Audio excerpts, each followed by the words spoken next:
ओम नमो भगवते वासुदेवाय।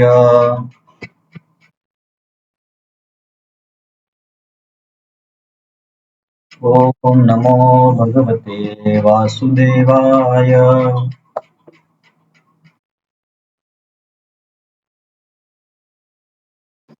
ओम नमो भगवते वासुदेवाय।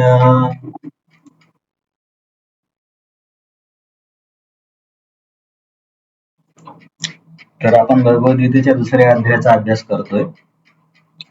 आतापर्यंत अर्जुनाने युद्ध न करण्याची किती कारणं दिली किंवा आचार्यांनी किती कारणं सांगितली? 5 कारणं. हे तुम्हाला लक्षात ठेवावं लागेल, कारण या कारणांच्या उत्तरामध्येच समोरचे काही अध्यायाचा अभ्यास आपल्याला करायचा आहे. तर कुणा कुणाला आठवतं 5 कारणं कुठली कुठली आहेत?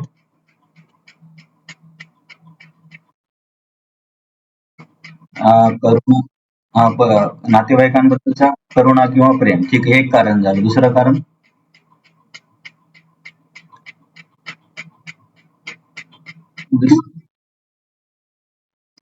दया, भावना, करुणा, प्रेम एकच कारण झालं. दुसरं कारण? दुसरं हे 2. तिसरं कारण? पाप लागेल. आणि चौथं? कुळाची हानी. बरोबर, कुळाचा नाश. आणि 5वं कारण आहे की मी निर्णय घेऊ शकत नाहीये काय बरोबर आहे काय नाही. तर इथे भगवंत आता कुठल्या कारणाचं उत्तर देत आहेत? आता जो आपण विभाग अभ्यास करतोय याच्यामध्ये कुठल्या प्रश्नाचं उत्तर चालू आहे किंवा कुठल्या कारणाला भगवंत फोडून काढतायत?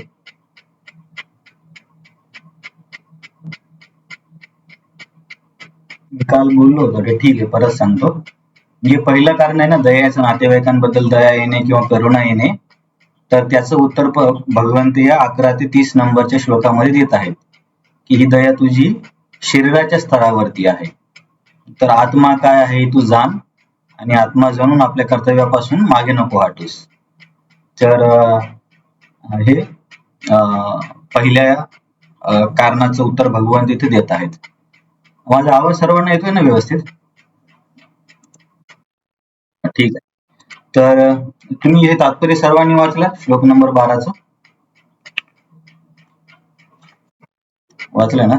तर या तात्पर्यामध्ये कोणाला काही प्रश्न आहेत?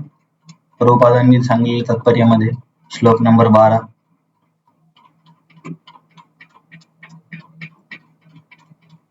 ठीक आहे. तुम्हाला प्रश्न नाहीये तर मी काही मुद्दे लिहून ठेवले इथं मायावादाबद्दल, तर त्या मुद्द्यांचा आपण आधी विचार करूया.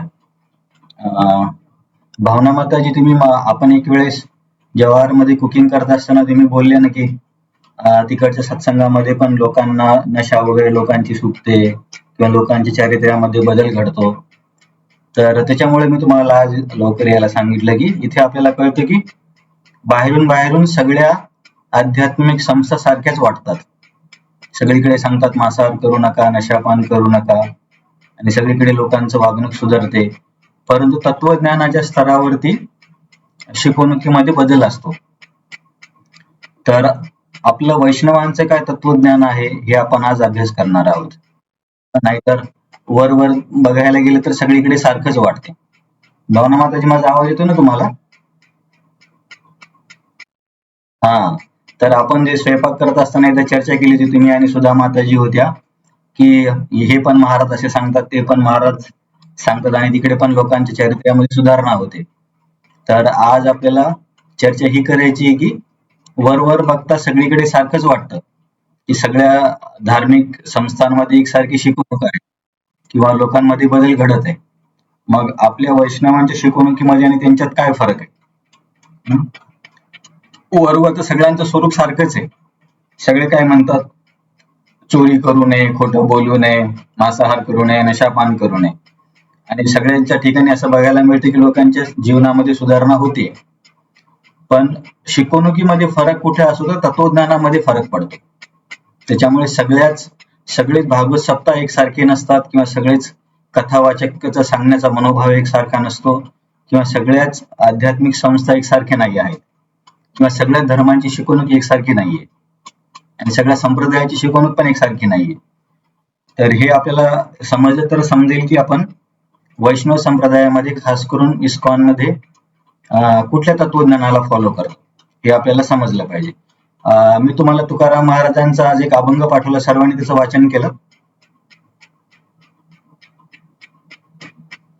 व्हॉट्सअपवरती पाठवलं होतं ना मी सर्वांना.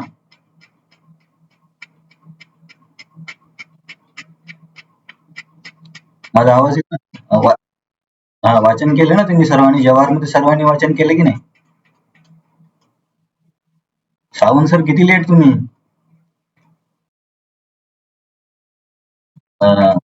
तर मी हे म्हणतोय की मी आज तुकाराम महाराजांचा अभंग पाठवला, ते सर्वांनी वाचलं ना? त्याच्यातून काय समजलं तुम्हाला?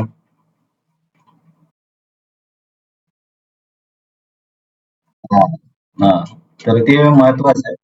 तर आपण या मायावाद किंवा अद्वैतवादाबद्दल थोडीशी चर्चा करूया. मी काही मुद्दे लिहून ठेवलेत. हे बघा, मी तुम्हाला परत सांगतोय, मला सर्व काही माहिती असं मी म्हणणार नाही. कारण हा मायावाद, द्वैत अद्वैतवादाचा सिद्धांत ही खूप मोठी गोष्ट आहे. याच्यावरती शेकडो पुस्तकं दोन्ही साईडनं लिहिली आहेत. तर खास करून जे उडुपीचे मध्व भक्त आहेत, मध्व संप्रदायाचे, आणि जे शंकराचार्यांचे अनुयायी आहेत, या दोघांमध्ये नेहमी कलश असायचा. तर एक संप्रदाय अद्वैतवादाचं पुस्तक लिहायचा, तर हे दुसरे संप्रदायाचे त्याचं खंडन करण्यासाठी दुसरं पुस्तक लिहायचे. तर माझे कदाचित नावामध्ये इकडे तिकडे होईल, परंतु एक पुस्तक यांनी लिहिलं होतं शंकराचार्यवाल्यांनी, द्वैत मर्दन, म्हणजे द्वैतवादाचं आम्ही मर्दन करतो. तर या द्वैतवाल्यांनी पुस्तक लिहिलं अद्वैत दंतभंजन, म्हणजे अद्वैतवाल्यांचे आम्ही दात पाडतो. तर असे यांच्या पुस्तकांची नावं पण आहेत. तर असे अनेक ग्रंथ लिहिलेले गेले आहेत. त्याच्यामुळे ही गोष्ट काही एवढी छोटी नाहीये. परंतु जेवढं काही वैष्णव आचार्यांनी, रामानुचार्य, बलदेव विद्याभूषण, विश्वनाथ जगू ठाकूर आणि प्रभुपाद यांनी जेवढं काही सांगितलं आणि जितकं मला समजलं त्याच्यावर आधारित मी तुम्हाला सांगत आहे. नाहीतर हा विषय खूप गहन आहे. तर सगळ्यात पहिले आपण ही चर्चा करूया की मायावाद म्हणजे काय.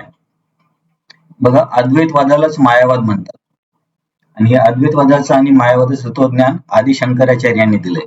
याची आपण काल पण चर्चा केली. काल ते आपले कावरके प्रभूजी म्हटले होते की मराठीमध्ये श्लोक पाहिजे, तर आज मी हा शोधून आणला.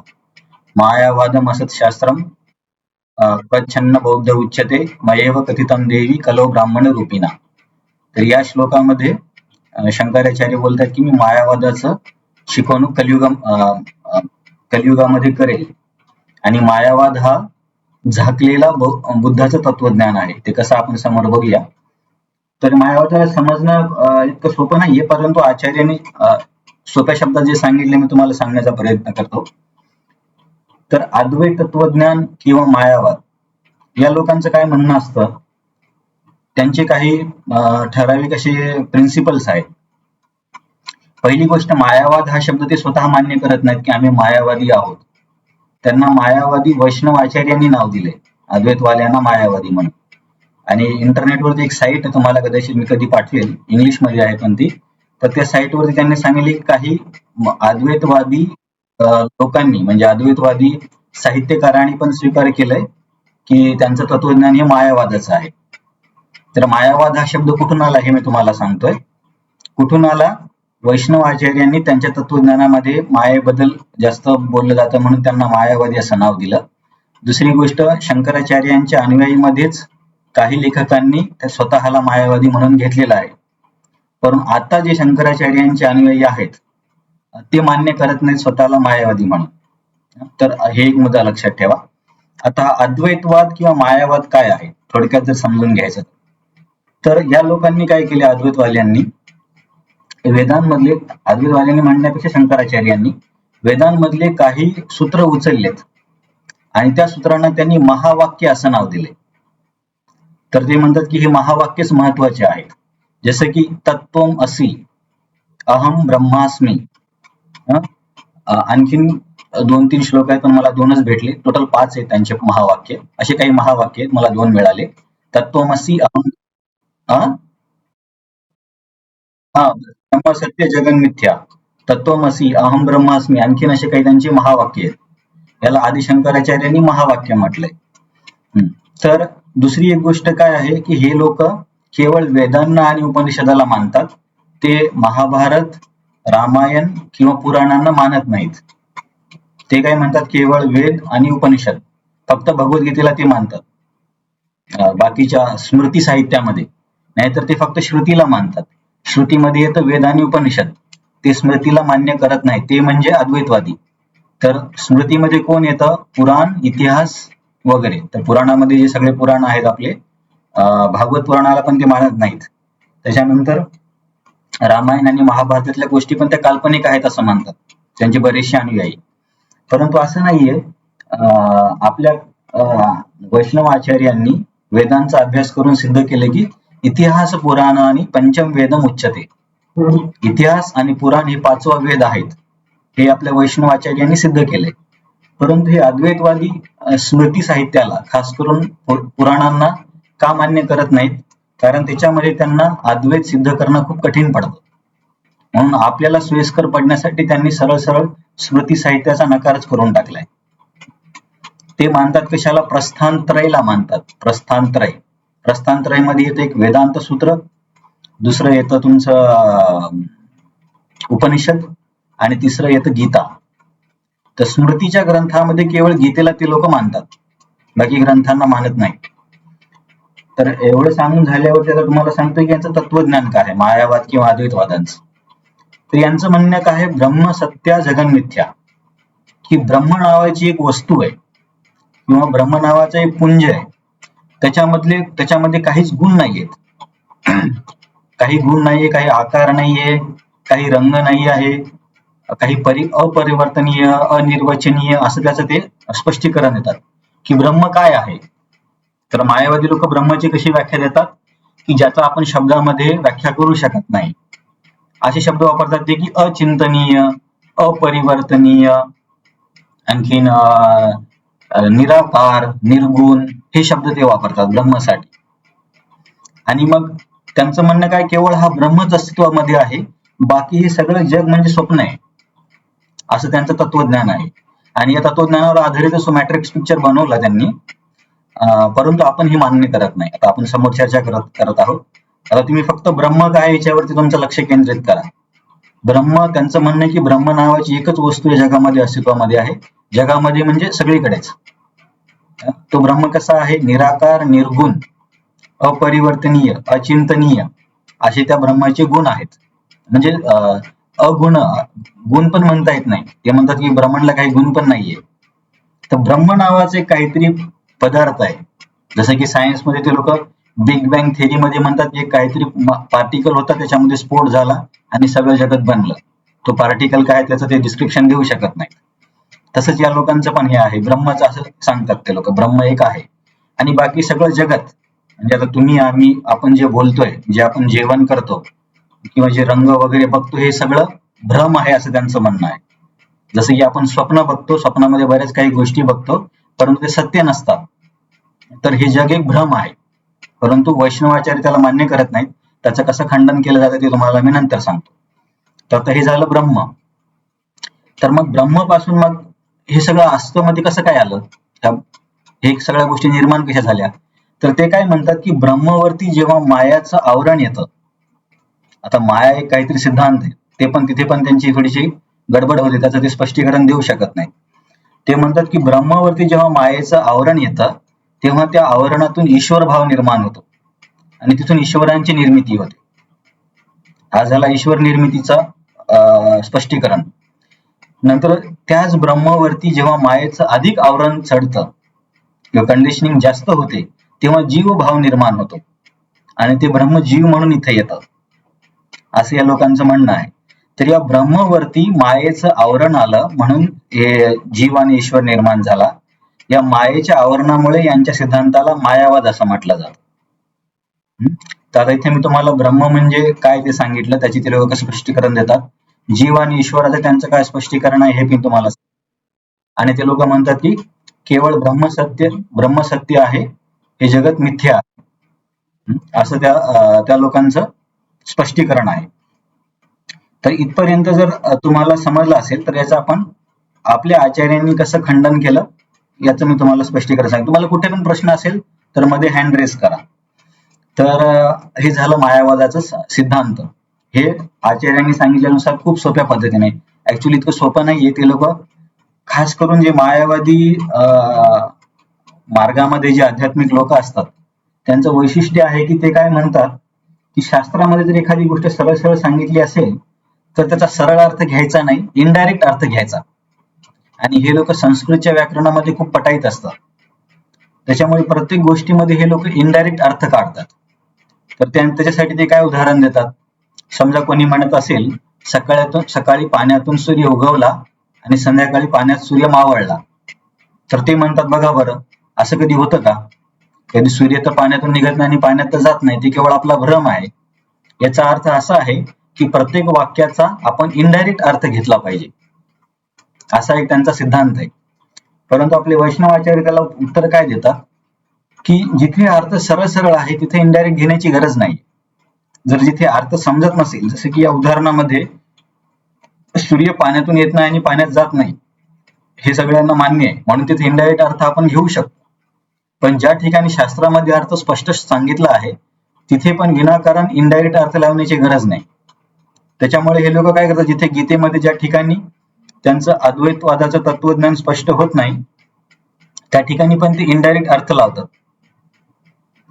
तर अशी त्यांची एक गडबड आहे. आणखी तुम्ही फक्त एक एक नोंद करून ठेवा किंवा लक्षात ठेवा.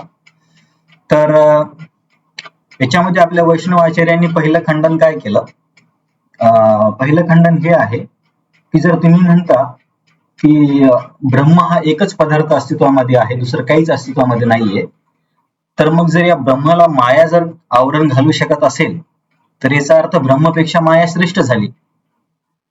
तर याचं ते लोक उत्तर देऊ शकत नाहीत, कारण त्यांचं म्हणणं काय की एकच ब्रह्म, दुसरं काहीच नाही आणि ब्रह्म सगळ्यात श्रेष्ठ आहे.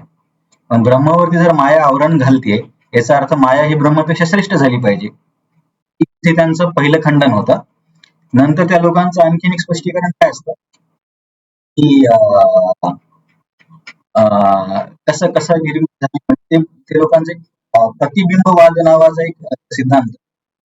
त्याच्यामध्ये ते समजा एक सूर्य आहे आणि आपण बऱ्याच मडक्यामध्ये पाणी घेतलं आणि त्या पाण्यामध्ये जेव्हा सूर्याचं प्रतिबिंब पडतं तेव्हा ते आपल्याला असं वाटतं की प्रत्येक ठिकाणी एक एक सूर्य आहे, परंतु खरं बघायला गेलं तर सूर्य एकच असतो. तर याला त्यांनी नाव दिले प्रतिबिंबवाद. तर ते काय म्हणतात की ब्रह्म एकच आहे, परंतु जसं सगळ्या मडक्यात तेल ठेवलं किंवा पाणी ठेवलं तर सूर्याचं आपल्याला प्रतिबिंब दिसतं, तसंच ब्रह्म एकच आहे, परंतु या सगळ्या मडक्यामध्ये जसं त्याचं प्रतिबिंब पडतं त्याप्रमाणे हे जीव आहेत, असं एक त्यांचं स्पष्टीकरण आहे. या स्पष्टीकरणाला म्हणतात प्रतिबिंबवाद. तर या प्रतिबिंबवादाचं आपल्या वैष्णवाचार्यांनी कसं खंडन केलंय, वैष्णवाचार्य म्हणतात की पहिली गोष्ट तर कुठल्याही गोष्टीचं प्रतिबिंब पडण्यासाठी त्या गोष्टीमध्ये काहीतरी गुणधर्म असले पाहिजे. तुम्ही आतापर्यंत तुमच्या आत्म्याचं प्रतिबिंब आरशामध्ये बघितले का?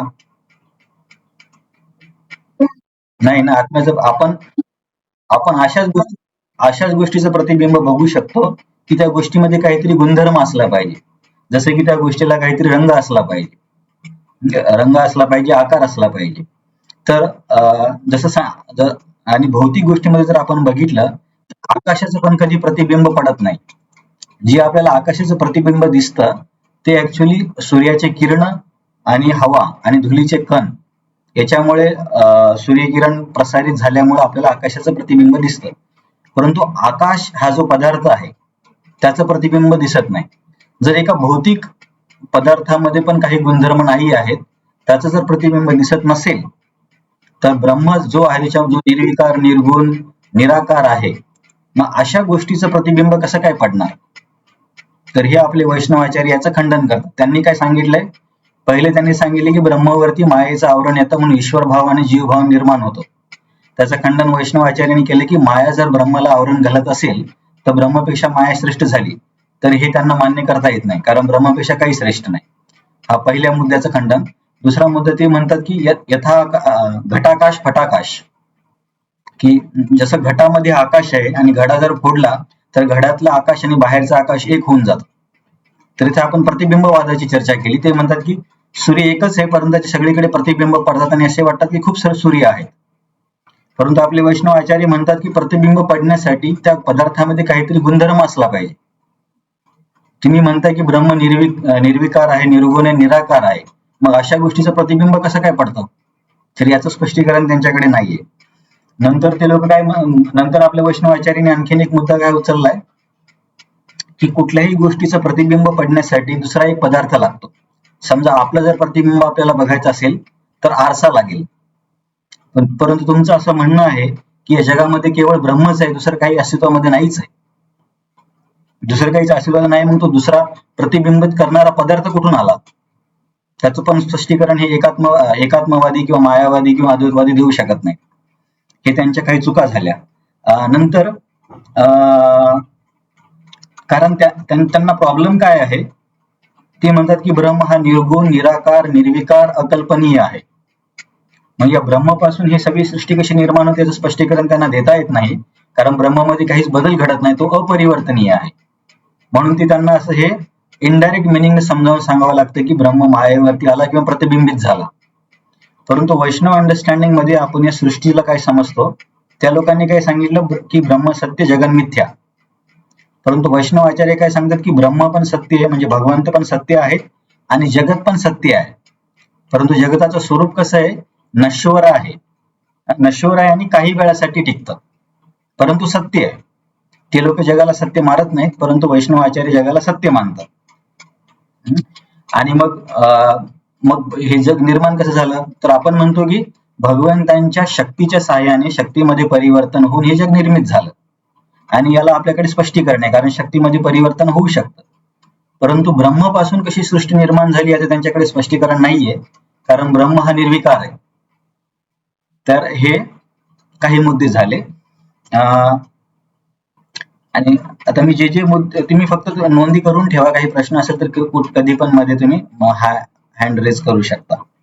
नंतर बघा, अध्यात्म पण एक एका विज्ञानासारखं आहे. आता आपण पहिले काय की गणपतीला जायचं, हनुमानाला जायचं, महादेवाला जायचं, सगळ्या देवाकडे जायचं, परंतु याच्या मागचं तत्वज्ञान काय याच्याबद्दल आपण कधीच विचार नाही केला. आता आपण जेव्हा अभ्यास करतोय आपण, तेव्हा आपल्याला समजतं की अध्यात्मामध्ये पण इतके सखोल विषय आहेत. तर जे पण हे अध्यात्म मार्गामध्ये लोक आहेत, 99% लोकांना माहीतच नसतं की अद्वैतवाद, द्वैतवाद, मायावाद असं काही आहे म्हणून. जेव्हा सिरियसली कोणी शास्त्राचा अभ्यास करते, त्यासाठी गीता, भागवत शास्त्रांचा अभ्यास करणं खूप आवश्यक आहे. तुम्हाला असं तर वाटत नाही ना की अरे हे जाणून करायचं का, याच्यापेक्षा आपलं आधीच बरं होतं, कधी कोणत्या देवाला जायचं, कधी कुठल्या देवाला जायचं, एवढं सगळं जाणून काय करायचं, असं वाटतंय का नाही वाटतंय?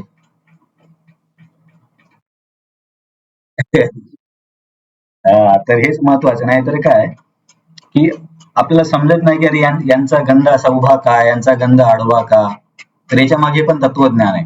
तर जर आपण न माहिती असता सगळीकडे गेलो तर कुठेच आपण टिकणार नाही. तर 99% लोकांना माहिती नसतं की कोणाचं तत्वज्ञान काय आहे. परंतु हे लोक इस्कॉनवरती एवढी टीका का करतात? तर आता हे जे तत्वज्ञान मी तुम्हाला सांगितलंय, भक्तांचं तत्वज्ञान आहे द्वैतवादाचं किंवा अचिंत्य भेदाभेद तत्वज्ञान. तर हे जे द्वैतवादाचं तत्वज्ञान हे फक्त इस्कॉनचं नाहीये, हे ब्रह्ममध्य संप्रदायांचं आहे, श्री संप्रदायाचं आहे, कुमार संप्रदायाचं आहे आणि रुद्र संप्रदाय.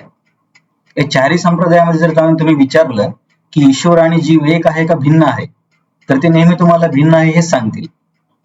मग तुम्ही दक्षिण भारतामधल्या रामानुचार्य संप्रदायाकडे जा किंवा उत्तर भारतामध्ये जाऊन रुद्र संप्रदायामध्ये जा. परंतु प्रॉब्लेम काय, इस्कॉनला सोडून बाकीच्या संप्रदायामध्ये प्रचारच होत नाहीये. त्या लोकांनी फक्त त्यांच्या स्वतःच्या जातीमधल्या लोकांना म्हणा किंवा आपल्या जवळच्या कम्युनिटीमध्येच ते एका पिढीतून दुसऱ्या पिढीमध्ये शिकवणूक पाठवतात. परंतु अशा मोठ्या प्रमाणामध्ये प्रचार प्रसार इस्कॉन सारखं कोणी करत नाही. आपल्या इस्कॉन मध्ये काय की गावोगावी जाणं, शहरामध्ये प्रोग्राम घेणं, लोकांना अध्यात्माबद्दल सांगणं, त्याच्यामुळे इस्कॉन लगेच सगळ्याच्या नजरेमध्ये येतं. आणि युट्यूबवरती पण इस्कॉनच्या भक्तांचे बरेच व्हिडिओ आहेत, त्याच्यामध्ये ते मायावादाचं खंडन करतात. त्याच्यामुळे सगळे मायावादी जे आहेत इस्कॉनवरती नाव सांगतात की इस्कॉन संघटना ऐसी, इस्कॉन संघटना वैसी आहे, परंतु फक्त इस्कॉनचं मत नाहीये. आता मी तुम्हाला तुकाराम महाराजांचा अभंग पाठवला होता, त्याच्यावरून क्लिअर झाले की तुकाराम महाराजांचं पण मत हेच होतं तुका जसं की जे आपल्या संतांनी वैष्णवाचार्यांनी सांगितलं की जर कोणी अद्वैतवादाबद्दल बोलत असेल किंवा मायावादाबद्दल बोलत असेल तर व्यक्तीने तिथून लगेच निघून जावं. तुकाराम महाराजांनी काय केलंय, तो विवेक सिंधू नावाच्या ग्रंथातून तो व्यक्ती प्रवचन करत होता, त्यांनी कानामध्ये बोटं घातले. त्याचा अर्थ हे खूप कंटेमिनेटिंग आहे. परंतु प्रॉब्लेम काय आहे, तर हे मी काय सांगितलं की केवळ इस्कॉनची शिकवणूक नाहीये, चारही वैष्णव संप्रदायाची ही शिकवणूक आहे. किंवा डवरे माताजी तुम्ही कधी महानुभाव पंथाच्या पुस्तकांचा अभ्यास केलाय, त्याच्यामध्ये काय सांगितलंय, अद्वैत का द्वैत?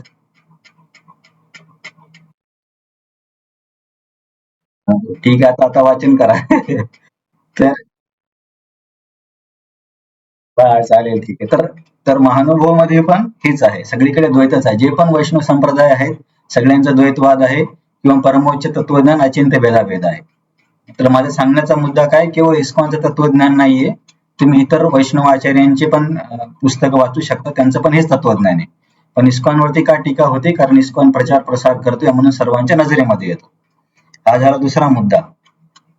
त्याच्यानंतर हे सगळं आपल्याला माहिती असणं आवश्यक आहे की नाही आहे, तर हे माहिती असणं खूप आवश्यक आहे, कारण याला म्हणतात संबंध ज्ञान. चैतन्य महाप्रभूंनी 3 गोष्टी सांगितल्या. शास्त्राच्या श्लोकांना 3 गटामध्ये आपण डिवाइड करू शकतो. एक संबंध ज्ञान, दुसरं अभिधेय ज्ञान आणि तिसरं प्रयोजन ज्ञान. 3 शब्द तुम्ही लक्षात ठेवण्याचा प्रयत्न करा, संबंध, अभिधेय आणि प्रयोजन.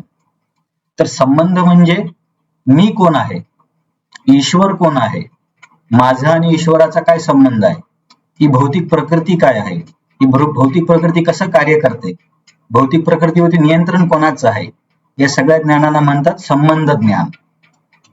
तर जोपर्यंत आपल्याला संबंध ज्ञान समजणार नाही की बाबा कृष्ण किती मोठी व्यक्ती आहे, की कृष्णापासून 3 विष्णू येतात, त्यांच्यापासून जगाचं सृजन घडतं, हे जेव्हा आपल्याला समजतं तेव्हा आपण कृष्णाची रासलीला जर वाचली तर ती आपल्याला भौतिक नाही वाटणार, तेव्हा आपल्याला समजेल की ही कोणी साधारण व्यक्ती नाहीये.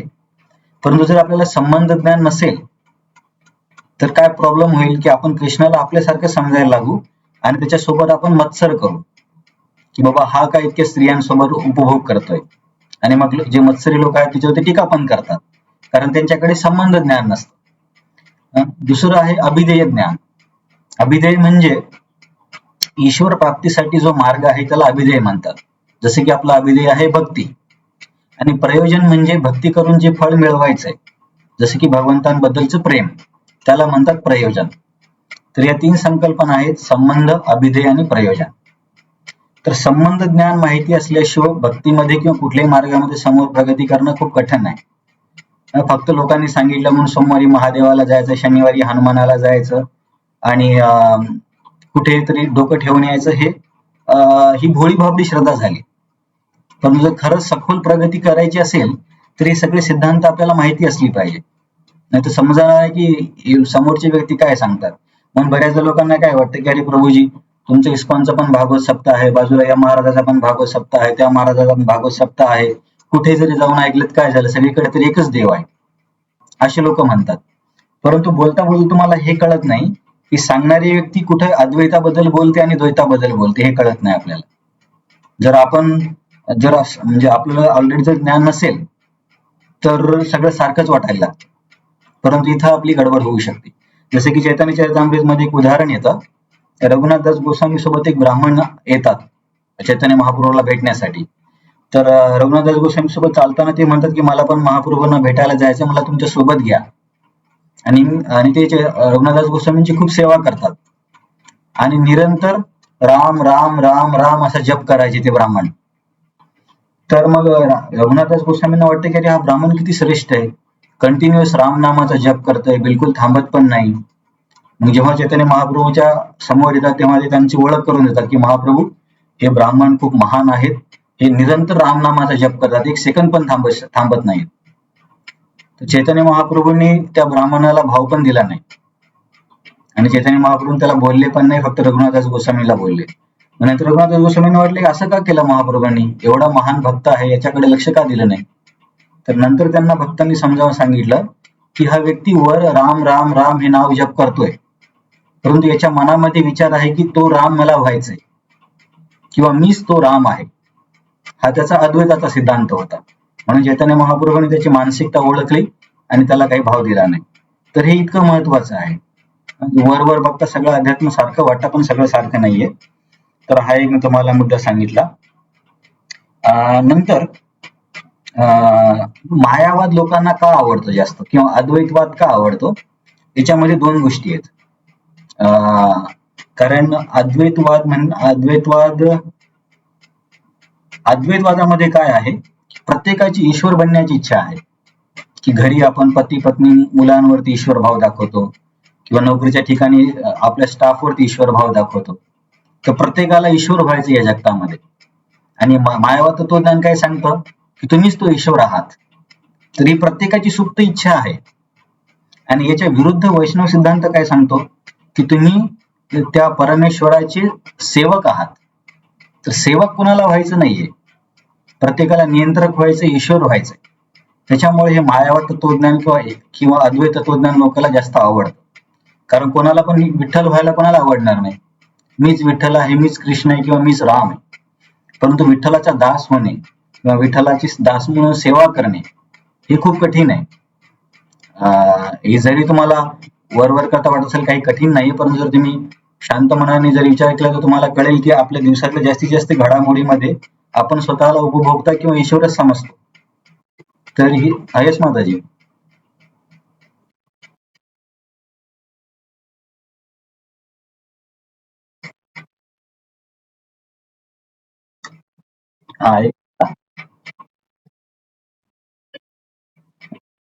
कारण कारण की हा जीवाचा भगवंता पृथ्वीचा जीवाचा हा मत्सर आहे, की जीवाला काय वाटते की सगळं उपभोग ईश्वराने करावा, मला पण स्वतंत्रपणे उपभोग करायला मिळाला पाहिजे.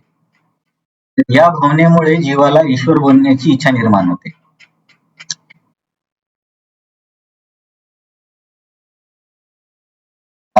ती भावना नाहीशी करण्यासाठी तत्वज्ञान, भक्ती, जप आणि कदाचित अनेक जन्म पण लागतील.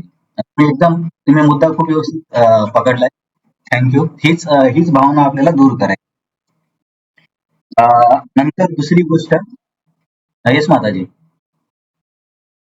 तर हे झालं लोकांना मायावाद का आवडतं आणि आपल्या वैष्णवाचार्याने मायावादाचं खंडन काय केलं. दुसरा पुढचा मुद्दा काय आहे, मायावादामुळे लोकांच्या इंद्रिय तृप्तीमध्ये वाढ होते.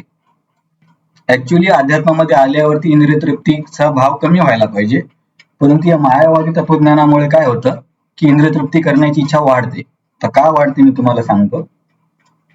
कारण हे मायावादी तत्वज्ञान काय म्हणतं, की इथून आपण मुक्त झाल्यावरती समोर काही अस्तित्वच नाहीये. त्यांच्या तत्वज्ञानानुसार वैकुंठ, कृष्ण, विठ्ठल हे सगळा भ्रम आहे. की ब्रह्माला भ्रम झाला आणि तो विठ्ठल बनला, ब्रह्माला भ्रम झाला आणि तो कृष्ण बनला. वैकुंठ हे सगळं काही भ्रम आहे, कृष्णाच्या लीला, रामाच्या लीला हे सगळं भ्रम आहेत, असं त्यांचं तत्वज्ञान आहे.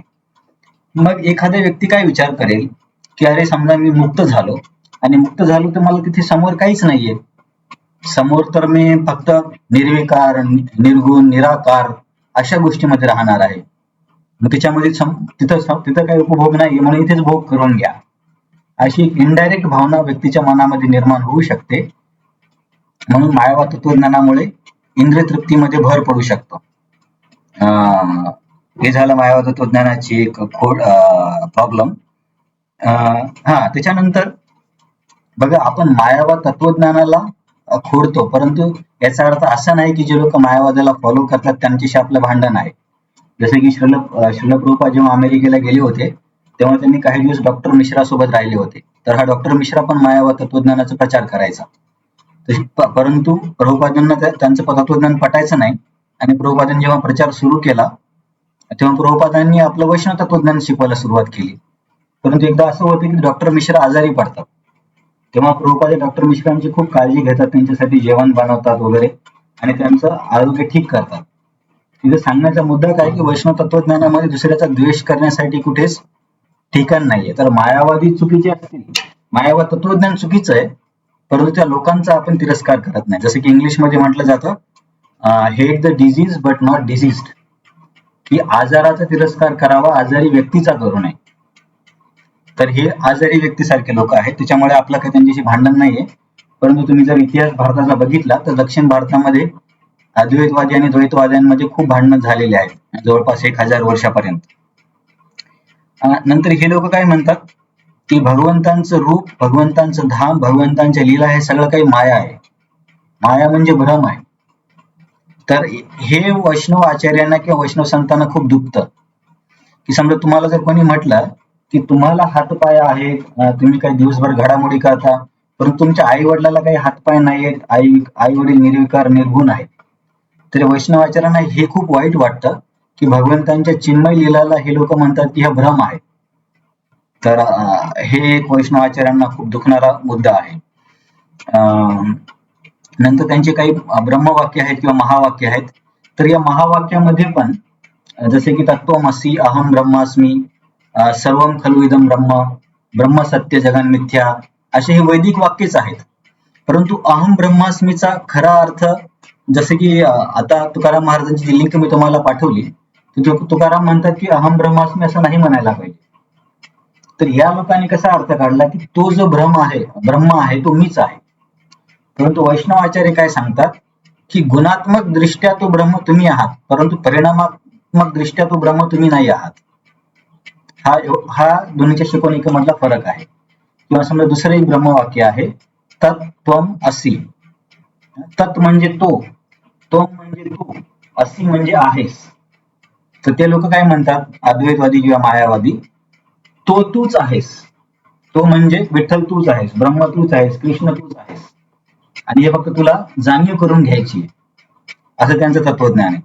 परंतु आपले वैष्णव आचार्य म्हणतात की परत ते समजावून सांगतात की आपल्या आणि भगवंतामध्ये साम्य आहे, परंतु कसं साम्य, गुणात्मक दृष्ट्या, की सच्चिदानंदमय भगवंत पण आहेत आणि आपण पण आहोत. परंतु आपल्या आणि भगवंतामध्ये भेद पण आहे. भेद म्हणजे भगवंत हे परिणामाने खूप मोठे आहेत आणि जीव खूप अंश आहे. तर असं या महावाक्याचा अर्थ घेण्यामध्ये फरक आहे. नंतर हे मायावादी लोक स्मृतीला नकारतात. स्मृतीमध्ये जसे की महाभारत, रामायण, भागवतम याचा ते नकार करतात, कारण की या ग्रंथामुळे त्यांना मायावाद सिद्ध करायला खूप कठीण जातं. तर मायावादी लोक कधी श्रीमद भागवतमवरती टीका लिहित नाहीत. ते जास्त करून टीका वेदांवरती आणि उपनिषदांवरती लिहितात, कारण तिथे शब्दाला फिरून अर्थ घेतला येतो व्याकरणाच्या साहाय्याने. परंतु रामायण, महाभारत आणि भागवत पुराणमध्ये अद्वैतवाद सिद्ध करणं खूप कठीण आहे. त्याच्यानंतर ब्रह्मसत्य जगन मिथ्याबद्दल मी सांगितलं. नंतर अद्वैतवादामध्ये प्रॉब्लेम काय, समजा तुम्ही जर विठ्ठल असाल तर मग तुम्ही भक्ती कोणाची करणार. अद्वैतवाद जर मान्य केला तर भक्ती टिकणारच नाही ना, भक्ती संकल्पनाच राहणार नाही. भक्ती कोणामध्ये होते, भक्तीसाठी भक्त आणि भगवान पाहिजे. भक्त हा भगवंतांची सेवा करतो, त्याला भक्ती म्हणतात. परंतु जर तुम्ही म्हणत जर असाल की भक्त आणि भगवान एकच आहे, मग भक्ती करण्याची गरज काय.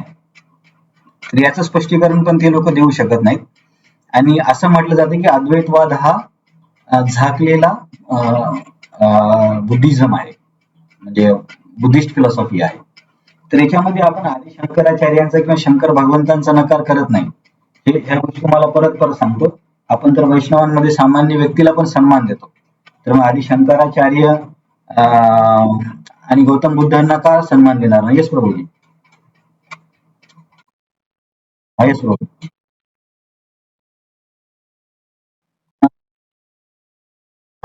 बुद्धिस्टवाद्यांचं खंडन केलं, परंतु इनडायरेक्ट वे मध्ये त्यांनी तोच सिद्धांत वेगळ्या पद्धतीने मांडला, असं आहे. तर वैष्णव आचार्य त्यांच्या मायावादी सिद्धांताला झाकलेला बुद्धिस्ट सिद्धांत असं म्हणतात, म्हणजे इनडायरेक्ट बुद्धिस्ट सिद्धांत. तर त्याचे तो पण खूप किचकट विषय आहे, पण एका ठिकाणी मला ते वाक्य भेटलं म्हणून तुम्हाला सांगतोय. इथे सांगण्याचा मुद्दा महत्वाचा काय आहे की आपण गौतम बुद्धांना भगवंतांचे अवतार म्हणून स्वीकार करतो आणि त्यांचा खूप सन्मान करतो, आणि जसे की बुद्ध शरीर म्हणून दशावताराचा तो हे पण आहे, एक स्तव पण आहे, परंतु आपण त्यांची शिकवणूक मान्य करत नाही. त्याच पद्धतीने आपण शंकराचार्यांचा सन्मान करतो, परंतु त्यांनी महादेवांनी ही जो सिद्धांत सांगितला हा सिद्धांत आपण मान्य करत नाही. याच्यामध्ये आपण त्यांचा सन्मान नाही करत असं नाहीये, आपण सन्मान तर सर्वांचाच करतो, परंतु हा जो सिद्धांत त्यांनी ज्या वेळेस ज्या कार्यासाठी सांगितला त्याला आपण मान्य करत नाही. याच्यामध्ये शंकरांचा अवमान असं काही नाही, कारण शंकर तरी सगळ्यात मोठे वैष्णव आहेत.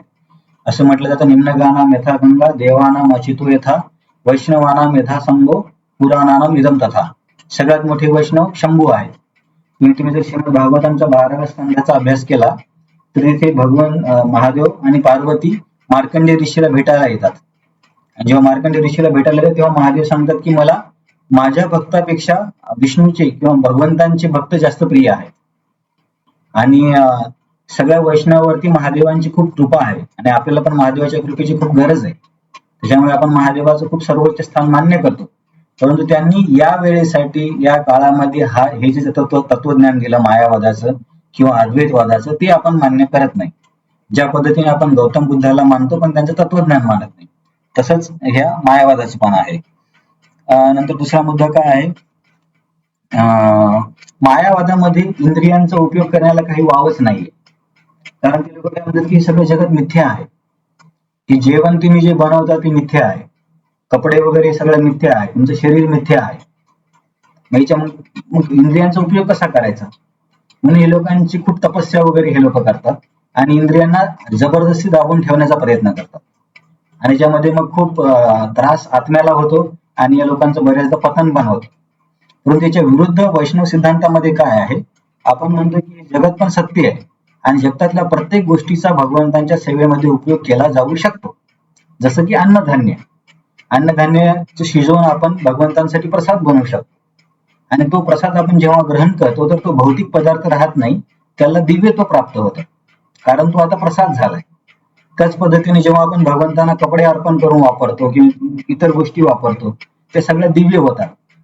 तर वैष्णव सिद्धांतामध्ये किंवा भक्तीमध्ये इंद्रिय वापरण्यासाठी खूप वाव आहे, परंतु या अद्वैतवादामध्ये इंद्रियांना वापरणं खूप कठीण आहे, कारण की सगळ्याला ते मिथ्या मानतात आणि सगळं काही बंधनात्मक आहे असं त्यांचं म्हणणं असतं. तर हा एक त्यांचा प्रॉब्लेम होतो. आणि आपले भक्त प्रसाद घेतात, कीर्तन करतात, परंतु अद्वैतवादी काय म्हणतात, चैतन्य महाप्रभू जेव्हा वाराणसीमध्ये कीर्तन करत होते त्यावेळेस अद्वैतवादाचं मुख्य ठिकाण हे वाराणसी होतं. सगळे मोठे मोठे अद्वैतवादी वाराणसीला राहायचे. तर चैतन्य महाप्रभू जेव्हा वाराणसीला भगवंतांचं हरिनाम कीर्तन करत होते तेव्हा तिथल्या अद्वैतवाद्यांनी, त्यांचं नाव होतं प्रकाशानंद सरस्वती. बघा अद्वैतवादी व्यक्ती कसा ओळखायचा, त्यांच्या नावामध्ये आनंद असतो. चिन्मयानंद, प्रकाशानंद, सागरानंद असे आनंद त्यांच्या नावाला जोडलेला असतो. सगळेच नसेल परंतु मॅक्सिमम असंच असतं. तर प्रकाशानंद सरस्वती काय बोलले चैतन्य महाप्रभूला की अरे वेदांत सूत्रांचा वेदांचा अभ्यास केला पाहिजे, हे हरिनाम घेत काय वेड्यासारखा फिरतोय. तर ते लोकांना हे हरिनाम घेणं, प्रसाद घेणं हे खूप तुच्छ वाटतं. त्यांचं म्हणणं काय की केवळ वेदांचा अभ्यास करत राहिला पाहिजे आणि मी तो ब्रह्म आहे याचीच उपासना करत राहिला पाहिजे. तर हे थोडंसं खूप कठीण आहे. तर हे मला काही अद्वैतवादाचे काही मुद्दे भेटले ते मी तुम्हाला सांगितले. येस प्रभूजी, काय प्रश्न?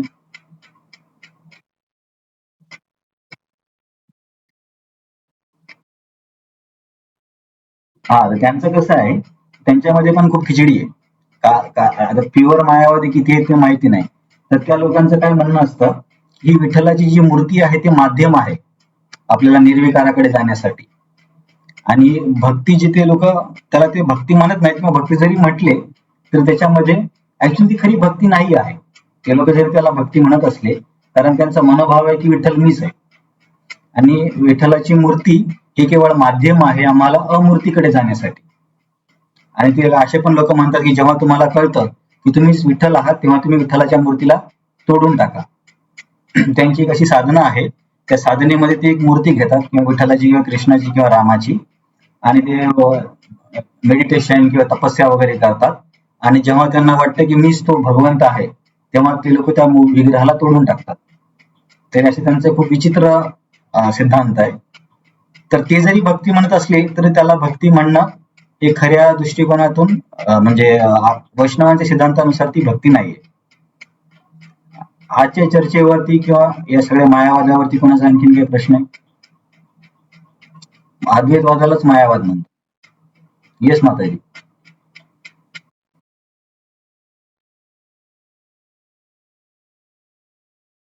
हा हा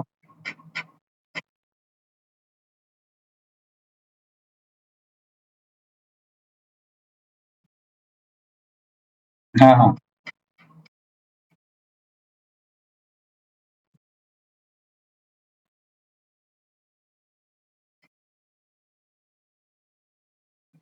नाही, हरिनाम संकीर्तन बघा, हरिनाम आता हरिनामाचे जेव्हा महत्व सांगितलं जातं तेव्हा एक असा मुद्दा येतो की हरिनाम प्रत्येक युगामध्ये सर्वश्रेष्ठ माध्यम आहे. परंतु यांनी जेव्हा हे तत्वज्ञान सांगितलं त्यावेळेस भक्ती मार्गामध्ये असणाऱ्या लोकांची संख्या कमी होती. त्यावेळेस जास्तीत जास्त लोक कर्मकांडामध्ये वळले होते आणि पशुहत्या जास्त करू लागले. हा, जेव्हा शंकराचार्य आले, जवळपास मला वाटते 1000 किंवा 1200 वर्षापूर्वीचा आहे. जरी आपण आपण जव्हारमध्ये एका वेळेस चर्चा केली होती, तो काय श्लोक आहे, तिथे दहायते विष्णू व्यापारी परिचर्यायाम कलौतद हरी कीर्तनात.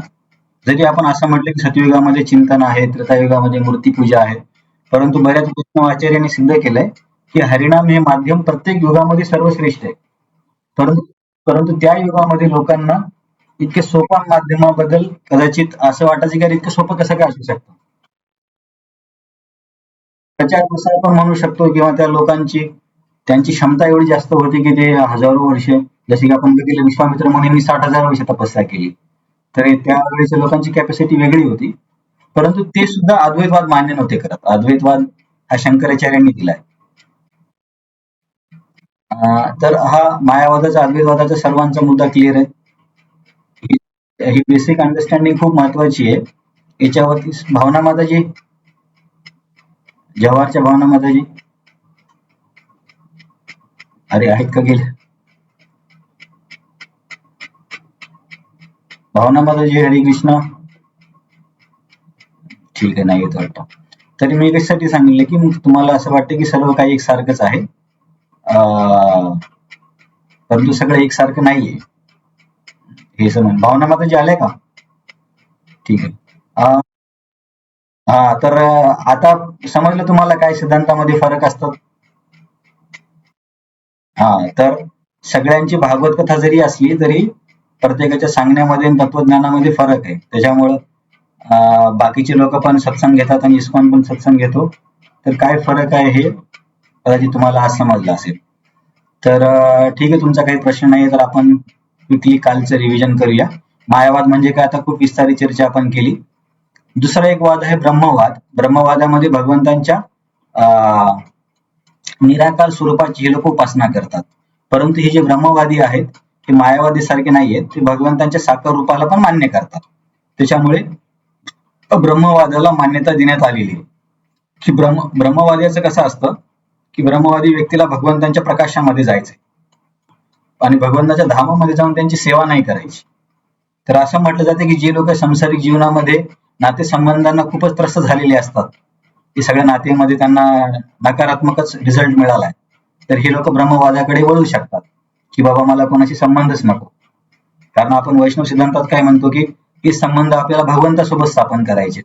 तर हे लोक संबंधाने एवढे पिळलेले असतात की यांना नकोच असतो ते काही संबंध वगैरे, म्हणून हे ब्रह्मवादाकडे जातात. परंतु ब्रह्मवाद हा प्रामाणिक मार्ग आहे. ब्रह्मवाद ची शिकवणूक 4 कुमारांची पण आहे. परंतु जरी जीव या ब्रह्मज्योतीमध्ये गेला तरी तो निर्विकार नाही होत. जीव तिथे पण आपलं स्वतंत्र अस्तित्व मेंटेन ठेवतो. हे आपला महत्वाचा मुद्दा आहे.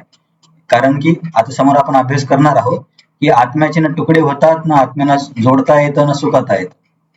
म्हणजे आत्म्यावर काहीच परिवर्तन होत नाही, म्हणजे आत्मा मग मिसळणार कशामध्ये. नंतर शून्यवाद हा बुद्धांचा सिद्धांत आहे, त्याला आपण मान्य करत नाही. त्यांचं म्हणणं आहे की मोक्षानंतर सगळं काही शून्य होऊन जातं, म्हणजे काही अस्तित्वच नाहीये. हा शून्यवाद आहे, तो पण आपण स्वीकार करत नाही. नंतर आपण काल काही मुद्दे बघितले की मायावादाचं खंडन या श्लोकाच्या आधारे कसं होतं. हा श्लोक खूप महत्वाचा आहे, 12 नंबरचा. याला तुम्ही जर पाठ करू शकले तर पाठ करा किंवा लक्षात तरी ठेवा की भगवद्गीतेच्या 2ऱ्या अध्यायाचा 12 नंबरचा श्लोक अद्वैतवाद आणि मायावादच्या खंडनामध्ये खूप महत्वाचा आहे. एवढं लक्षात ठेवा. त्याच्यानंतर हे आपण काही या श्लोकावरून खंडन केलं, कारण ते लोक म्हणतात की मोक्षानंतर आपल्याला ब्रह्मामध्ये विलीन व्हायचंय किंवा आपणच तो ब्रह्म आहे. परंतु भगवंत या श्लोकात सांगतात की भविष्यात सर्वांचं वैयक्तिक अस्तित्व असणार आहे. नंतर ते लोक म्हणतात की केवळ ब्रह्मापोटी कृष्ण असा बोलतोय. त्याला कळालं की अद्वैत आहे परंतु द्वैताचा भ्रम आहे. मग जर तो भ्रमामध्ये बोलत असेल तर मग भ्रमित व्यक्तीची गीता कशाला ऐकायची. हा मुद्दा आपण खोडून निघतो. नंतर काल जसे आपले ते कावरखे प्रभूजी बोलले की हे रूढीला धरून आहे किंवा व्यावहारिक भेद आहे. तर व्यावहारिक भेद नाहीये, कारण मागच्या आणि पुढच्या श्लोकामध्ये शरीराच्या स्तरावरती बोलण्याला कृष्णाने नाकारले. नंतर आपण हे बघितले, जर कृष्णाला कळाले की सगळं काही एकच आहे, मग कृष्ण द्वैताबद्दल का उपदेश करेल? कारण हा श्लोक तर पूर्ण द्वैताचा आहे. श्लोक नंबर 12. ज्यावेळी मी म्हणजे कृष्ण वेगळा झाला, तू म्हणजे अर्जुन वेगळा झाला, आणि हे सर्व राजे म्हणजे 3 गोष्टी झाल्या, म्हणजे एक नाहीये, 3 आहे.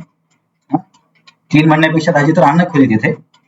असा काळ कधीही नव्हता आणि भविष्य काळात आपण अस्तित्वहीन होणार असेही नाही. नंतर सगळं काही एकच आहे, तर मग भगवंत उपदेश कोणाला देत आहे? आता तुम्ही आणि मी जर एकच आहे, मग मी तुम्हाला कशाला क्लास देतोय? मी माझा अभ्यास केला तर सगळ्यांना आपोआप समजायला पाहिजे. तर हे ते लोक सिद्ध करू शकत नाहीत. हे हे पद्मपुराणातला हा श्लोक आहे. जर तुम्हाला नोंद करायची तर करू शकता. इथे भगवान शंकर माता पार्वतीला सांगतात की मायावादम असत शास्त्रम, की मायावादाचं मी जो छन्न बौद्ध सिद्धांत आहे त्याचा मी प्रचार प्रसार करेल आणि ब्राह्मणाच्या रूपामध्ये येईल, की आधी शंकराचार्य ब्राह्मण होते. परंतु जर तुम्ही त्या लोकांचे जर क्लासेस ऐकले तर ते लोक याचं पण उलट सुलट स्पष्टीकरण देतात की हे चुकीचं आहे, हे शंकराचार्यांबद्दल नाही आहे. त्याच्यामुळे चैतन्य महाप्रभूंनी सरळ सरळ काय सांगितलंय, जीवेर निस्तार लागी सूत्र कैला व्यास, मायावाद भाषे सुनीले हाय सर्वनाश. कारण मायावाद हा खूप अट्रॅक्टिव्ह फिलॉसॉफी आहे. कारण प्रत्येकाला ईश्वर व्हायचे, प्रत्येकाला नियंत्रक व्हायचे, कोणाला सेवा करायची नाही. त्याच्यामुळे अशा लोकांच्या तत्वज्ञानापासून बचून राहणं खूप आवश्यक आहे, नाहीतर आपल्यावरती पण मायावादाचा परिणाम होऊ शकतो. त्याच्यामुळे बेटर आहे जेवढं आपल्या वैष्णवाचार्यांनी सांगितले ते समजून घेणं. नाहीतर तुम्ही जर विचार केला की अरे यांनी जर वैष्णवांच्या साईडने सांगितले, मी जर त्यांचे पण क्लासेस ऐकतो, तर त्यांचे 4-5 क्लासेस ऐकले तर ते एवढे पटवून देतील की तुम्हीच कृष्ण आहात. मग तुम्ही म्हणाल प्रभूजी आता सत्संगाला येण्याची गरज नाही. तर असं होऊ शकतं. हे त्यांचे काही परत सिद्धांत आहेत, त्याला या श्लोकाच्या आधारे आपण खोडून काढलं. प्राग अभाव ध्वंस अभाव. प्राग म्हणजे पूर्वी, अभाव म्हणजे आत्मा आधी अस्तित्वामध्ये नव्हता, असं त्यांचं म्हणणं आहे. पण आपण इथं भगवंत सांगतात की आपण भूतकाळात होतो, ते चुकीचं होतं. ध्वंस अभाव, ध्वंस म्हणजे मुक्तीनंतर आत्मा अस्तित्वामध्ये राहत नाही, हे पण या श्लोक मान्य करत नाही. कारण भगवंत म्हणतात की भविष्याम. आता याच्यामध्ये संस्कृत पण क्लिअर आहे, कोणालाही समजेल. भविष्य म्हणजे भविष्यकाळ, म्हणजे नंतर पण आत्मा असणारच आहे. आणि नंतर हे बाधित अनुवृत्ती म्हणजे काय आहे, की बाधित अनुवृत्तीचा सिद्धांत पण मायावाद्यांचा आहे. की ते लोक काय म्हणतात की एखाद्या व्यक्तीला कळतं की द्वैत चुकीचं आहे, अद्वैत बरोबर आहे, परंतु तरी सुद्धा राहिलेल्या अविद्येमुळे तो व्यक्ती द्वैताबद्दल बोलतो. त्यांना काय म्हणायचे, कृष्णाला माहिती आहे की अद्वैत आहे, परंतु तरी सुद्धा तो द्वैत सारखा श्लोक नंबर 12 का बोलत आहे? कारण त्याच्यावरती थोड्या प्रमाणात मायेचा प्रभाव आहे. याचं आपण काल स्पष्टीकरण बघितलं. जर एखाद्या व्यक्तीला कळालं की रोडवरती मृगजळ आहे, तर तो स्वतः जाऊन तिथं पाणी पिणार नाही, दुसऱ्याला जाऊन सांगणार नाही की तिथे पाणी आहे म्हणून. तर हा मुद्दा पण आपल्या आचार्यांनी याचा पण खंडन केलं. एक मिनिट, कोणतरी हात वर केला वाटतं. हेच प्रभूजी.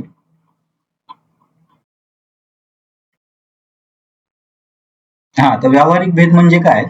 ते म्हणतात की आत्म्याच्या स्तरावरती काही भेद नाहीये, परंतु व्यवहारामध्ये वागताना आपण भेद मानतो. की आत्म्याच्या स्तरावरती मी आणि तुम्ही एकच आहे, परंतु इथे दैनंदिन व्यवहार करताना तुम्ही सावंत सर आहात आणि मी प्राणनाथ आहे, हा व्यवहारामधला भेद आहे, असं त्यांचं म्हणणं आहे. परंतु आपल्या आचार्यांनी इथं काय सांगितलं की हा व्यवहाराच्या स्तरावरचा श्लोक नाहीये, कारण की कृष्णाने याच्या आधीच्या श्लोकामध्ये आणि याच्या नंतरच्या श्लोकामध्ये शरीराच्या स्तरावरती बोलण्याचं खंडन केले, म्हणून हा व्यवहारिक भेद नाहीये. तर व्यवहारिक भेद आता तुम्हाला कळालं, केवळ व्यवहारामध्ये वागण्यासाठी भेद आहे, परंतु आत्म्याच्या स्तरावर काही भेद नाही, असं त्या लोकांचं म्हणणं आहे. ठीक आहे सावंत सर.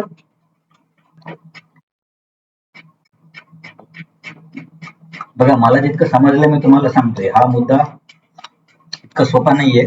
याच्यावरती त्यांनी पण शेकडो पुस्तकं लिहिलेत, वैष्णवाचार्यांनी पण शेकडो लिहिले, परंतु जितकं एका ठिकाणी मला भेटलं, आणि संकल्पना पण इतक्या क्लिष्ट आहेत की ते वाचत बसलं तर डोकं दुखेल, पण तरी सुद्धा जितकं सोपं आचार्यांनी समजावून सांगितलं आणि मला जितकं समजलं तितकं मी तुम्हाला सांगतोय. तर आता हा जो आहे हा तुकारामांचा अभंग आहे.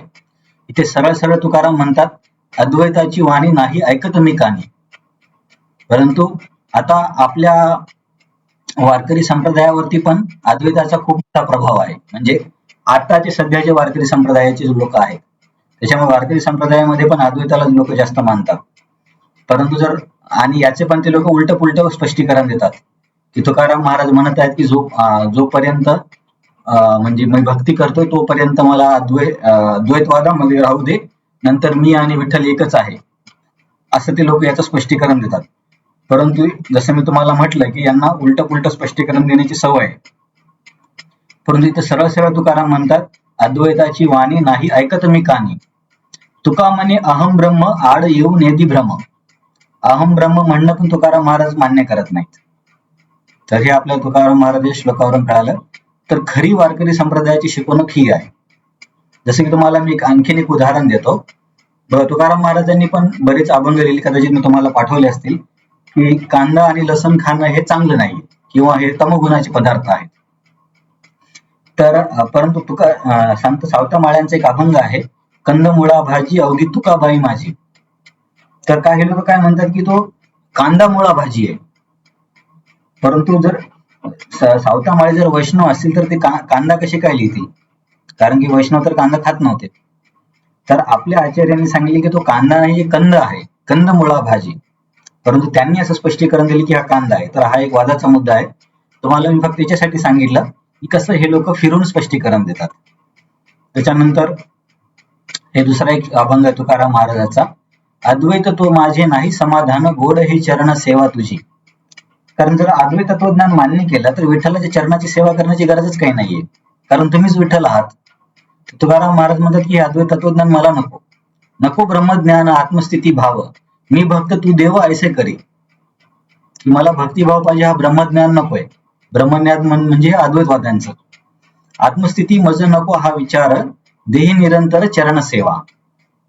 आता बघा, प्रत्येक ठिकाणी चरण सेवा म्हणतात, आणि आपला हा सिद्धांत आहे की भगवंतांच्या दासांचा दास होणं किंवा भगवंतांच्या चरणाची सेवा करणं किंवा भगवंताच्या चरणावरती धुलीकरणाची प्राप्ती करणं.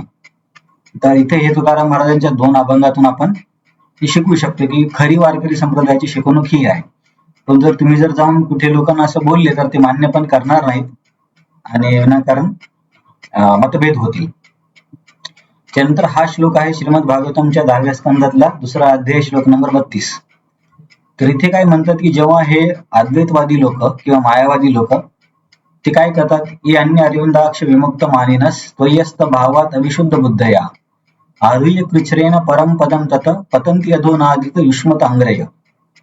की जर तुमच्या अंघ्री म्हणजे पाय, जर तुमच्या चरणाची जर सेवा हे लोक करत नसतील आणि स्वतःला जर मुक्त म्हणून घेत असतील तर भगवंत नक्कीच या लोकांचं पतन होणार, पतंती अधो.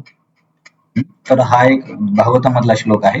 नंतर ही ब्रह्माजींची एक प्रार्थना आहे 10व्या स्कंदाच्या 4व्या अध्यायामधली. ही प्रार्थना काय सांगते, श्रेय श्रुतीम भक्ती मुदस्यते विभो क्लिश्यन्ति ये केवल बोध लब्धये तेषामसौ क्लेशल एव शिष्यते नान्य यथा स्थूल तुषा अवघातीना.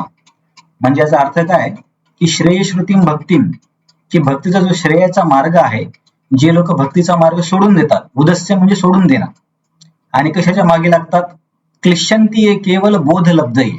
बोध म्हणजे ज्ञान मिळवणं, ज्ञान म्हणजे अद्वैत ज्ञान. अद्वैत ज्ञान मिळवण्यासाठी जे लोक प्रयत्न करतात आणि भक्तीचा मार्ग सोडून देतात त्यांना काय मिळतं, तेषामसौ क्लेशल एव शिष्यते, त्यांना फक्त क्लेशच मिळणार आहे. आता हे जर तुम्ही घरी अभ्यास केला तर असा सिद्धांत श्लोक नंबर 5 मध्ये, श्लोक 5 अध्याय नंबर 12 मध्ये आहे. क्लेशो अधिकतर तेषाम अव्यक्तासक्त चेतसाम अव्यक्त ही गतिर दुःखम देहवद्भिर अवाप्यते. भगवद्गीता 12 श्लोक नंबर 5. इथे पण भगवंत सांगतात की जे अव्यक्ताची उपासना करतात, अव्यक्त किंवा अद्वैतवालेच अव्यक्त म्हणतात भगवंतांना, तर त्यांचा मार्ग खूप क्लेशाचा आहे आणि त्यांना काही मिळत नाही असं सांगतात. त्यांना काय मिळतं, क्लेश. आणि कसा मार्ग आहे त्यांचा, नान्य यथा स्थूल तुषा अवघातीना. समजा भाताचे जे पेंडे आहेत त्याला आपण आपटून त्याच्यातली भाताचे जे दाणे वगैरे दूर काढली आणि जो तुसा बाजूला उडतो त्याला नंतर एखाद्या व्यक्तीने किती जरी पटकलं तर त्याच्यातून काहीच भेटणार नाही. तसंच असे या लोकांनी किती जरी कष्ट घेतले तरी यांच्या या तत्वज्ञानाने किंवा या मार्गाने त्यांना कधीच कशाचीच प्राप्ती होणार नाहीये. तर गीतेमध्ये आणखीन बरेच श्लोक आहेत जिथे अद्वैतवादाचं खंडन होतं, मायावादाचं खंडन होतं. हा झाला 2.12, याची तुम्ही नोंद करून घेऊ शकता. नंतर 12.5, नंतर 9.11, तिथे भगवंत काय म्हणतात, अवजानंती मां मूढा मानुषम तनु आश्रिता परम भाव मजानंतो मम भूत महेश्वरम. जे लोक म्हणतात की जे कृष्णाचं जे मनुष्य रूप आहे तो एक भ्रम आहे. अवजानंती मां मूढा मानुषम तनु आश्रिता, की जे मनुष्य रूप आहे तो भ्रम आहे. तर हे खूप मूर्ख लोक आहेत. अवजानंती मां मूढा, भगवंत म्हणतात हे मूढ लोक आहेत. मूढ म्हणजे गाढव, मूर्ख लोक आहेत. नंतर या अशा लोकांचं काय होतं, त्याच्या समोरचा श्लोक सांगतो 9.12, मोघाशा मोघ कर्मानो मोघ ज्ञाना उच्यते. मोघाशा मोघ कर्मानो म्हणजे ते जर भक्ती मार्गामध्ये असतील तर त्यांना मुक्ती मिळणार नाही, म्हणजे भगवंताचं धाम मिळणार नाही. जर कर्मकांडामध्ये असतील तर स्वर्ग मिळणार नाही, आणि ज्ञान मार्गामध्ये असतील तर मुक्ती मिळणार नाही. असा 9.12चा श्लोक आहे, तुम्ही नंतर वाचू शकता.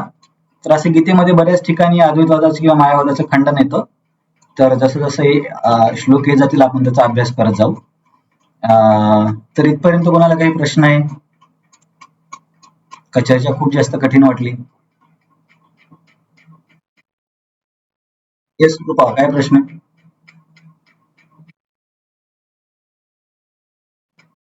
ब्रह्मविभू, एक मिनिट, ब्रह्मवाद का?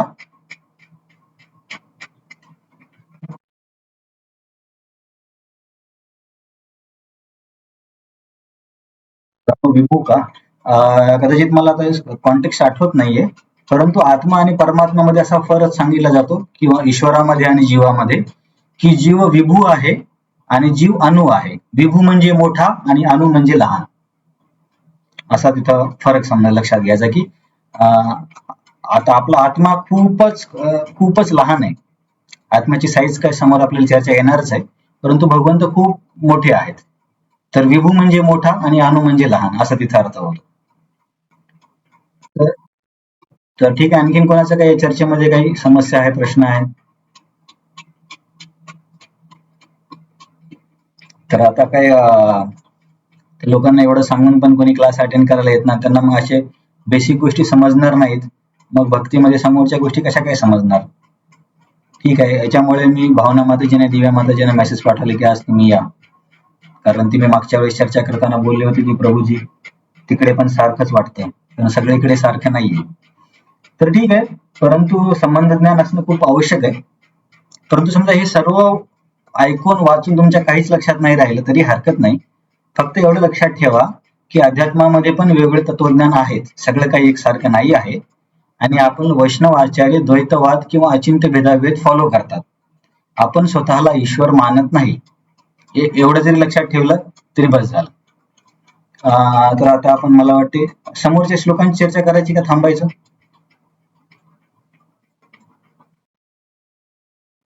तर तुम्हाला जेव्हा कंटाळा आला तेव्हा मला सांगा, म्हणजे हे बघा तुम्ही एकदम मला फ्रीली फीडबॅक देत जा, म्हणजे मला पण समजेल. कृपा तुझी मम्मी पण सोबत आहे ना? अरे अरे अरे, मागच्या क्लासला होती का मम्मी? ठीक आहे, तुझ्या मम्मीला हा ऐकायला सांग, कारण हे खूप महत्वाचं डिस्कशन आहे. जाधव सर आहेत का? तर ठीक आहे, माताजीना नंतर ऐकू द्या, कारण हे महत्वाची चर्चा आहे. तर ठीक आहे, आपण समोरचा एक श्लोक बघूया. तर मायावादाची बरीच चर्चा झाली. तर ही सगळी चर्चा कशामुळे केली आपण, की अर्जुनाने भगवंतांना युद्ध न करण्यासाठी 5 कारणं दिली. त्या 5 कारणापैकी पहिलं कारण होतं की आपल्या नातलगांबद्दलची दया किंवा करुणा. तर ही दया किंवा करुणा केवळ शारीरिक स्तरावरती आहे, असं सांगत भगवंत अर्जुनाला इथे आत्म्याचं ज्ञान देत आहेत, की अर्जुना तू या सर्वांना शरीर समजतोय, परंतु ते शरीर नाही आहेत आणि ते आत्मा आहेत. त्यामुळे शरीराची काळजी न करता तू युद्ध कर, कारण आत्म्याचा कधीच मृत्यू होत नाही.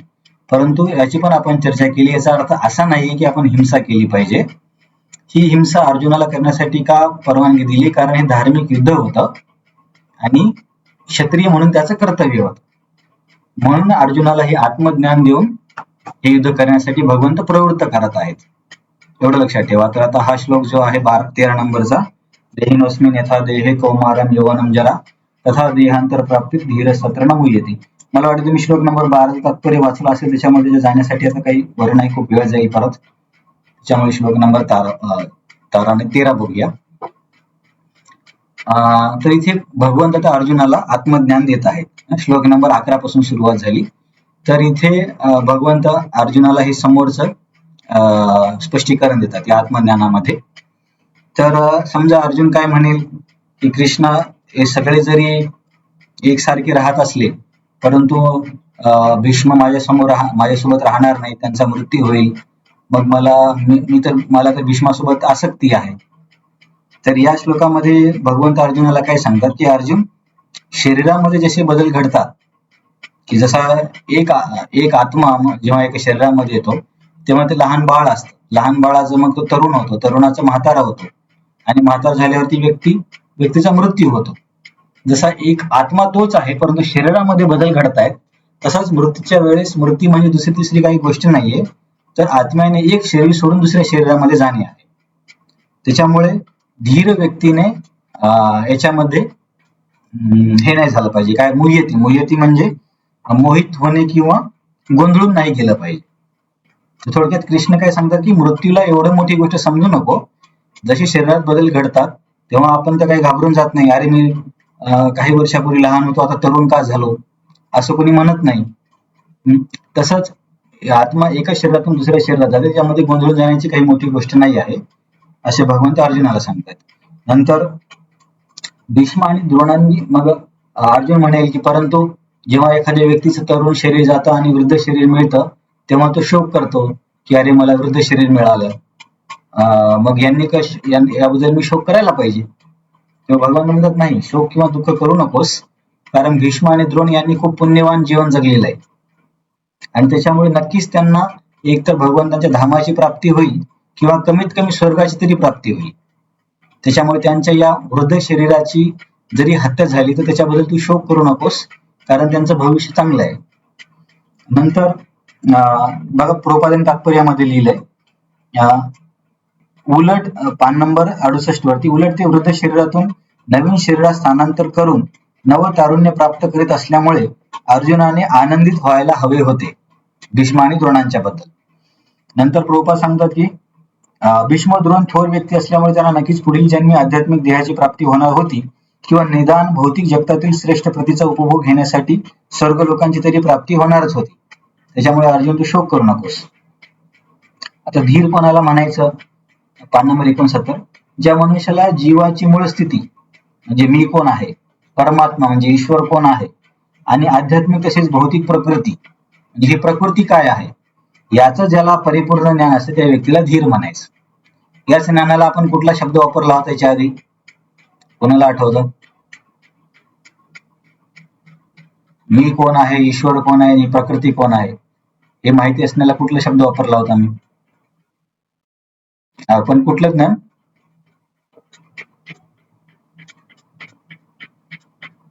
मी तुम्हाला 3 शब्द सांगितले होते ना चैतन्य महाप्रभूंचे, की आपल्याला का माहिती असलं पाहिजे हे सर्व. बरं ठीक आहे, चैतन्य महाप्रभू तत्वज्ञानाचे 3 शब्द कोणाला आठवतात?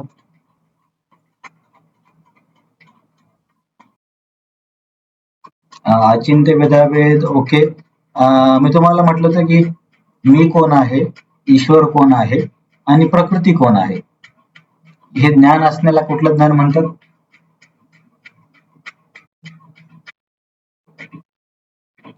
ठीक आहे, तुम्हाला मी सांगतो. संबंध ज्ञान म्हटलं तर बघा एक शब्द मी, संबंध ज्ञान आठवत? संबंध ज्ञान, अभिधेय आणि प्रयोजन 3 शब्द वापरले होते ना चैतन्य महाप्रभूच्या तत्वज्ञानामध्ये. 3 शब्द खूप महत्वाचे आहेत, संबंध, अभिधेय, प्रयोजन. संबंध म्हणजे मी कोण आहे, ईश्वर कोण आहे, प्रकृती काय आहे आणि यांचा आपसी संबंध काय आहे. आणि त्याच्यानंतर अभिधेय म्हणजे ईश्वर प्राप्तीचा मार्ग, आणि प्रयोजन म्हणजे अभिधेय करून काय मिळतं म्हणजे ईश्वराचं प्रेम, ते प्रयोजन. हे 3 शब्द लक्षात ठेवण्याचा प्रयत्न करा. नंतर इथे प्रभुपाद काय म्हणतात, परत या श्लोकामध्ये परत आचार्यांनी या मायावादाचं खंडन केलंय की जीवात्म्याचा एकात्मवाद हा मायावादी सिद्धांत मान्य करता येत नाही, कारण जीवात्म्याचे तुकडे करता येत नाहीत. कारण आत्म्याचा हा एक गुणधर्म आहे, समोर आपण अभ्यासच करणार आहोत, की आत्म्याला कुठल्याही शस्त्राने कापता येत नाही, कुठल्याही शस्त्राने भिजवता येत नाही, कुठल्याही प्रकारे त्याला सुकवता येत नाही. म्हणजे आत्मा असा निर्गुण सारखा आहे. तर मग या आत्म्याचे तुकडे कसे काय होणार? कारण एकात्मवादी तत्वज्ञानामध्ये हे लोक काय म्हणतात, की त्या ब्रह्मचे तुकडे झाले आणि ते तुकडे जीव झाले. परंतु जर तो ब्रह्म एक आत्मा आहे तर आत्म्याचे तुकडे होणे शक्य नाही, कारण आत्म्याचा गुणधर्म आहे. समोर आपण वाचणारच आहोत. काय श्लोक आहे, नचैनं क्लेदयन्ति आपो आहे ना, नैनं छिन्दन्ति शस्त्राणि, की त्याला कशानंच कापता येत नाही. नैनं दहति पावक, नचैनं न क्लेदयन्ति आपो, न शोषयति न मारुत. तर हे गुणधर्म असल्यामुळे इथं एकात्मवाद किंवा ब्रह्माचे तुकडे कसे झाले हे त्यांना स्पष्ट करता येत नाही. इथे असं प्रभुपाद तात्पर्यात लिहितात. तर आपल्या चर्चेतून कमीत कमी एवढं जरी होईल, की तुम्हाला जिथे प्रभुपादांच्या तात्पर्यामध्ये मायावाद हा शब्द आला तर समजेल की प्रभुपाद कशाबद्दल बोलत आहेत. एवढं जरी झालं तरी खूप आहे. अशा प्रकारे जीवात्म्याचे विभाजन झाले असते तर परमात्माही विभाजनही झाला असता, पण यामुळे परमात्मा अपरिवर्तनीय आहे या सिद्धांताचे उल्लंघन झाले असते. आपण आता चर्चा केली आहे. हे अंशात्मक जीव नित्य अंशात्मकच राहतात आणि मुक्तीनंतरही ते अंशच राहतात, पण मोक्ष प्राप्तीनंतर जीवात्मा हा भगवंताबरोबर ज्ञान आणि आनंदमयी असे शाश्वत जीवन जगतो. हे महत्वाचं आहे, की ते लोक काय म्हणतात की मोक्षानंतर आपण आणि विठ्ठल एकच होतो. परंतु आपली अंडरस्टँडिंग वैष्णव आचार्यांची काय आहे, की मोक्षानंतर दोन गोष्टी होऊ शकतात. एकतर व्यक्ती भगवंतांच्या ब्रह्मज्योतीमध्ये जाऊ शकतो, पण तिथे सुद्धा त्याचं स्वतंत्र अस्तित्व असतं, किंवा जीव भगवंतांच्या धामामध्ये प्रवेश करून त्यांची अनंत काळासाठी सेवा करू शकतो. तर ह्या दोन गोष्टी शक्य आहेत. नंतर हे लोकांचा आणखी एक सिद्धांत आहे, प्रत्येक व्यक्तिगत शरीरात स्थित असलेला परमात्म्याला प्रतिबिंबाचा सिद्धांत लागू करता येतो. आपण प्रतिबिंबाचा सिद्धांत म्हटलं होतं ना, की त्या लोकांचं काय म्हणणं आहे, की ब्रह्माचे सगळीकडे प्रतिबिंब म्हणजे जीव, की ब्रह्म एकच आहे, परंतु जसा सूर्य एकच असतो, परंतु जर आपण 100 भांड्यामध्ये पाणी भरलं तर 100 भांड्यामध्ये आपल्याला सूर्याचं प्रतिमा दिसते, प्रतिबिंब दिसतं. तर ते 100 प्रतिबिंब म्हणजे जीव, असं त्या लोकांचं म्हणणं आहे. परंतु आपण याचं खंडन कसं केलं होतं, आपण म्हटलं होतं की ब्रह्मामध्ये निर्विकार निर्गुण आहे, निराकार आहे. तर अशाच गोष्टीचं प्रतिबिंब पडू शकतं, त्याच्यामध्ये काही गुण आहे. तर तुम्ही म्हणता की ब्रह्म हा निर्विकार निर्गुण आहे, म्हणून प्रतिबिंबाचा सिद्धांत तुम्ही ब्रह्माला लागू शकत नाही. परंतु प्रतिबिंबाचा सिद्धांत हा परमात्म्याला लागू शकतो. का परमात्म्याला लागू शकतो? कारण परमात्म्याचं स्वतःचं स्वरूप आहे, परमात्म्याकडे शक्ती आहे, परमात्म्याचं प्रतिबिंब पडू शकतं. तर हा प्रतिबिंबाचा सिद्धांत परमात्म्याला लागू होतो, परंतु ब्रह्माला लागू होत नाही. नंतर कृष्ण आणि अर्जुन जर एकाच पातळीवर आहेत, जर अर्जुन आणि श्रीकृष्ण एकाच पातळीवर असते आणि श्रीकृष्ण अर्जुनापेक्षा श्रेष्ठ नसते, तर त्यांच्यामध्ये गुरु शिष्य संबंध अर्थहीन ठरतो. जर कोणी त्यांचे लोक म्हणतील की नाही, कृष्ण आणि अर्जुन एकाच पातळीवर आहेत म्हणून असे बोलतायत, मग दोघांच्या बोलण्याला अर्थ काय? दोघांना जर सारखंच माहिती तर बोलून उपयोग नाहीये. नंतर समोर काय सांगतात की बदल फक्त शरीरात होतात, आत्म्यात बदल होत नाही. तर हे हा एक सिद्धांत समजून घेणं खूप गरजेचं आहे, की आपलं शरीर लहानाचं मोठं होते, वृद्ध होते आणि हळूहळू नष्ट होत चाललंय, परंतु आत्म्यामध्ये हे विकार होत नाहीत. त्यानंतर मृत्यूमुळे नवीन शरीराची प्राप्ती होते. तर एकात्मवादाचे खंडन मी तुम्हाला आधीच सांगितलं, की ब्रह्माचे तुकडे होणं शक्य नाहीये, कारण नैनं छिन्दन्ति शस्त्राणि, त्याच्यामुळे एकात्मवादाचा सिद्धांत पण लागू होत नाही. नंतर चेतन पदार्थावर अचेतन वस्तू कसे काय आवरण करेल, कारण ते काय म्हटले की ब्रह्मवरती मायेचं आवरण आलं आणि ईश्वर भाव आणि जीव भाव निर्माण झाला. परंतु आपण म्हणतो की चेतन पदार्थावरती माया कशी काय आवरण आणू शकेल, याचा अर्थ माया ही ब्रह्मपेक्षा श्रेष्ठ होईल, परंतु ते तर त्यांना मान्य करता येत नाही. नंतर स्वरूपहीन ब्रह्मांचे प्रतिबिंब कसे काय, याची पण आपण चर्चा केली. ब्रह्मन जर एक आहे तर प्रतिबिंबासाठी पृष्ठभाग कोणता आहे, कारण त्यांचं म्हणणं काय, ब्रह्मसत्य जगन मिथ्या, म्हणजे ब्रह्माचं प्रतिबिंब कशावर पडतंय, म्हणजे ब्रह्मापेक्षा दुसरी काहीतरी गोष्ट असली पाहिजे, पण त्यांच्या तत्वज्ञानामध्ये दुसऱ्या गोष्टीचा स्वीकारच होत नाही. तर याचं त्यांच्याकडे स्पष्टीकरण नाहीये. आणि एकात्मवादी शिकू शकत नाही, कारण जर एखाद्या व्यक्तीला कळालं की मी आणि तुम्ही एकच आहे, तर मग कोण कोणाला शिकवणार? तर मी आणि सावंत सर जर एकच आहे तर कोण कोणाला शिकवणार? शिकवण्याची गरजच नाही ना, जर आम्ही दोन्ही एकच आहोत तर. आणि तरी जर मी शिकवत असेल याचा अर्थ मी अज्ञानी आहे, असा एक आपले आचार्य सांगतात. तर ठीक आहे, इथे थांबायचं. आता थांबू, आज जरा जास्तच कठीण चर्चा झाली. तर कोणाचा काही प्रश्न आहे? डावरी माताजी काही प्रश्न आहे? नाही ना, अरे डावरे सर पण आहेत का आज? ऐकलं का अद्वैत द्वैतवाद? तुमचं काय म्हणणं आहे, कोणता वाद आहे आपला?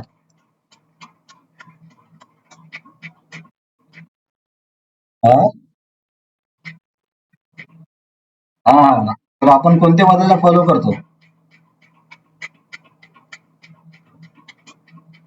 ठीक आहे, तुम्ही लेट आले वाटते. आणखीन कोणाचा काही प्रश्न आहे? ठीक आहे, तुम्ही काही बोलत नाहीये तर आपण इथे थांबूया. वाडेली माताजी आज झाले वाटते. वाडेली माताजी तुम्हाला त्याची जास्त अवघड नाही वाटली ना?